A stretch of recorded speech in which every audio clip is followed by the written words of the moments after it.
The Galactic Council had searched for 4 years. They had deployed quantum scanners, reality phase detectors, and psychic trackers across 17 star systems.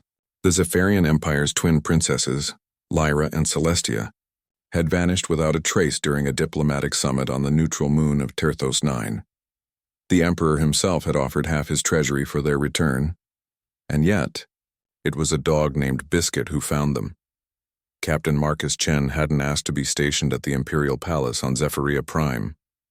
As humanity's newest member of the Galactic Council's peacekeeping force, he'd been assigned what his superiors called ceremonial duty, standing guard at diplomatic functions, looking professional in his blue uniform and keeping his mouth shut.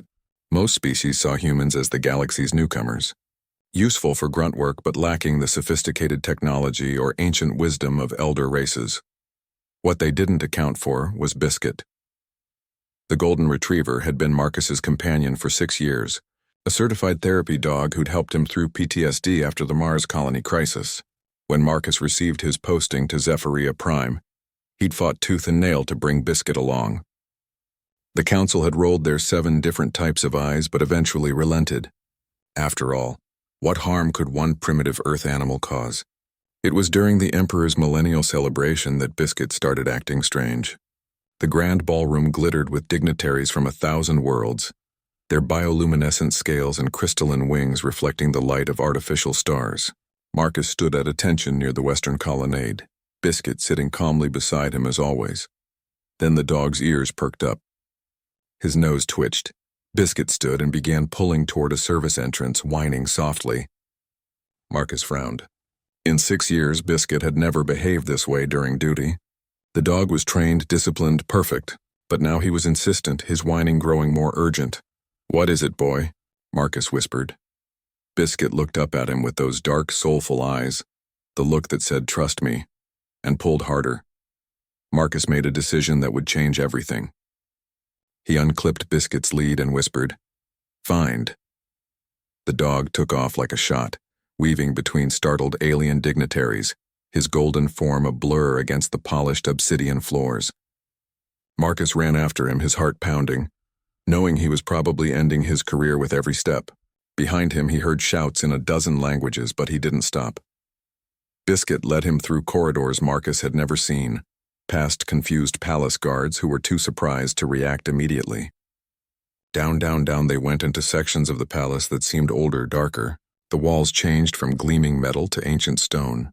The air grew cold. Finally, they reached a sealed door, barely visible in the dim corridor.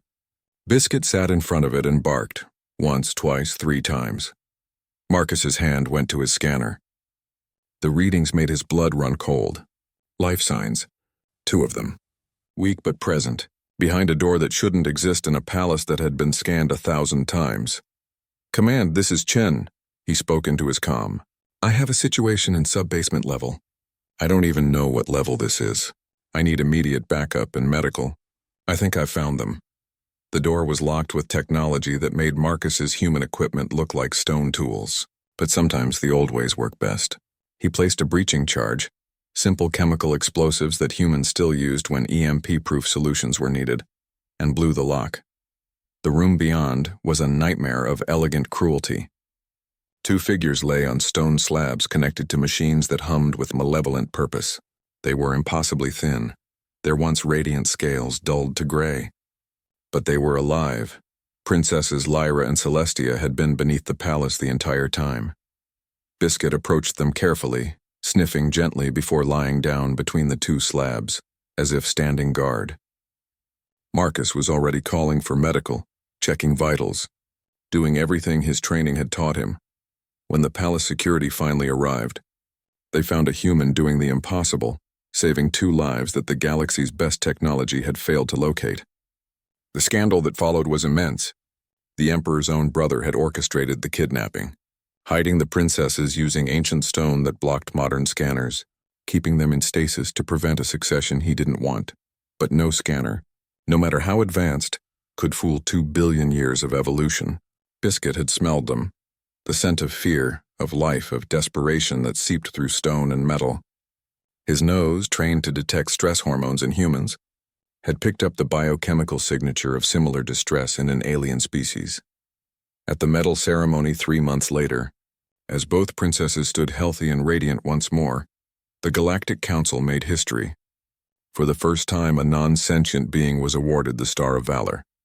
Biscuit sat patiently as the Emperor himself placed the medal on his collar, then promptly tried to lick the Emperor's face, causing the first genuine laugh heard in the throne room in 4 years.